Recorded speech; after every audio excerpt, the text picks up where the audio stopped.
Assalamu alaikum everyone. Today ஒரு vlog come recipe தான். First இது என்னென்னு பார்த்தீங்கன்னா உளுந்தஞ்சோறு பண்ணேன். அதுக்கு நம்ம இப்போ சைட் டிஷ் தான் பார்க்க போகிறோம். சப்போஸ் இந்த ரெசிபி உங்களுக்கு வேணும்னா சொல்லுங்கள், நான் வந்து இதை எடிட் பண்ணி உங்களுக்கு போடுறேன். இப்போ வந்து தக்காளி தொக்கு மாதிரி வச்சிடலாம். அந்த உளுந்தஞ்சோறுக்கு இது வந்து சாப்பிட்டிங்கன்னா நல்லாயிருக்கும். கொஞ்சம் ஒரு சைட் கிரேவி மாதிரி, ஊற்றி சாப்பிட்ற மாதிரி இல்லை, பட் தொட்டு சாப்பிட்ற மாதிரி. நம்ம இப்போ ஒரு தக்காளி தொக்கு பார்த்துடலாம். ஓகே, இப்போது இதுக்கு வந்து எண்ணெய் ஊற்றிருக்கேன். ஒரு 2 டேபிள் ஸ்பூன் அளவுக்கு எண்ணெய்.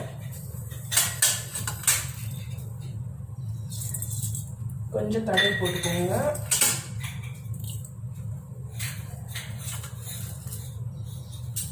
உளுத்தம்பருப்பு எல்லாம் கொஞ்சம் கொஞ்சம் போட்டால் போதும்.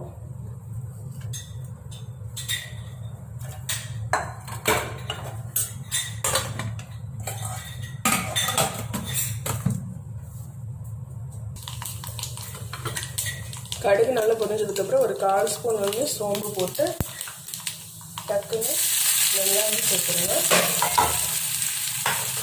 வெங்காயம் வந்து ஒரு 3 பெரிய வெங்காயம் நான் ஆட் பண்ணியிருக்கேன். ஒரு மீடியம் சைஸ் வெங்காயம்.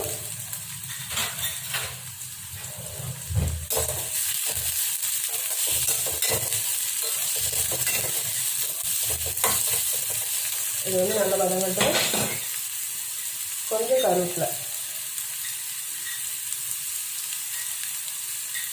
இது வந்து அந்த வெங்காயம் நிறம் மாறுற வரைக்கும் நல்லா வதக்கி விடுங்க. அதுக்கிடையில் என்ன பண்ணணும்னா ஒரு 3 பெரிய சைஸ் தக்காளி, நாட்டு தக்காளி நான் 2 எடுத்திருக்கேன்.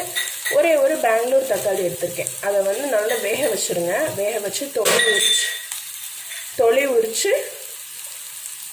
கிரைண்ட் பண்ணி வச்சுருங்க.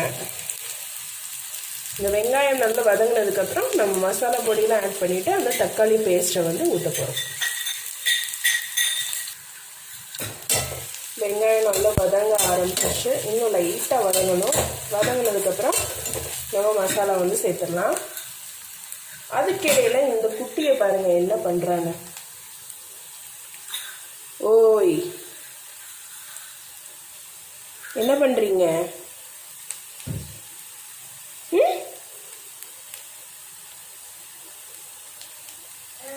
சத்தம் போடாதீங்க. என்ன வீடு ஃபுல்லாக குப்பையாக்கியாச்சு. என்ன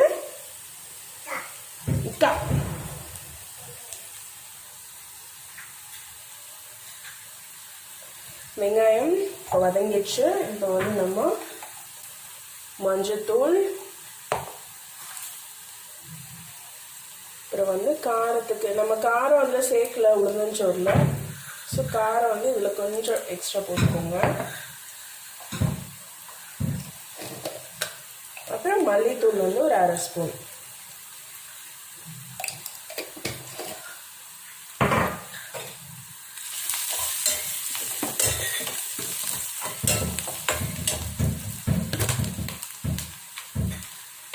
இதுக்கு தேவையான அளவு உப்பு போட்டுக்கோங்க.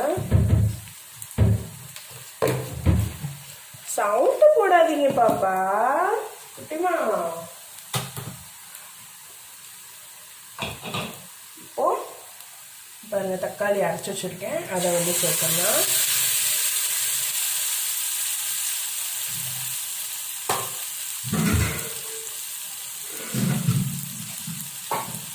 கொஞ்சம் வந்து நம்ம வாட்டர் ஆட் பண்ணிக்கலாம். இந்த மசாலா வேகணும்ல, ஸோ வாட்டர் ஆட் பண்ணிவிட்டு நல்லா இது வந்து கொஞ்சம் கெட்டி ஆகணும். அது வரைக்கும் நம்ம வந்து கொதிக்க விட்டுடலாம்.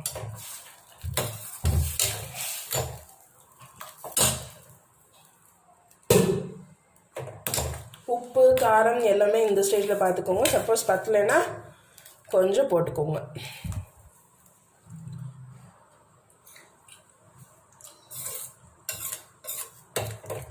கரெக்டாக இருக்குது. இன்னும் அந்த பச்சை வாடை இருக்குது, தக்காளியோட பச்சை வாடை. ஸோ அது போகிற வரைக்கும் நல்லா குக் பண்ணிவிட்டு நம்ம வந்து காமிக்கிறேன். நான் வந்து காமிக்கிறேன். நல்லா கொதிச்சிட்ருக்கு. இந்த நுரையெல்லாம் அடங்கி நம்ம போட்டிருக்க எண்ணெய் வந்து லைட்டாக பிரிஞ்சு வரும். அது வரைக்கும் இதை குக் பண்ணிடலாம். இது பார்த்திங்கன்னா நீங்கள் இட்லி, தோசை அண்ட் சப்பாத்தி கூட சூப்பராக இருக்கும். ட்ரை பண்ணி பாருங்கள் இந்த ரெசிபி. பாருங்கள், லைட்டாக அந்த நுரையெல்லாம் அடங்கி கொஞ்சம் கெட்டியாகிட்டே வருது.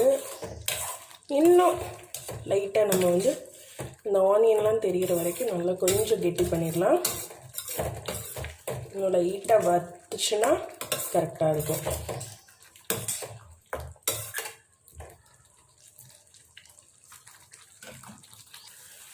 இப்போ நம்மளோட தக்காளி தொக்கு ரெடி ஆயிடுச்சு. அவ்வளவுதான்.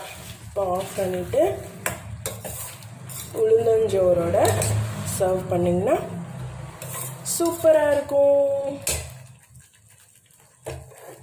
இன்னைக்கு சிம்பிள் தான், பட் ஹெல்தி லன்ச் காம்போ.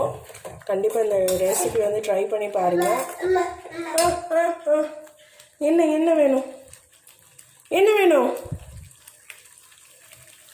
என் கிச்சனை பாருங்கள் எப்படி அலங்கோலப்படுத்தியிருக்கான்னு.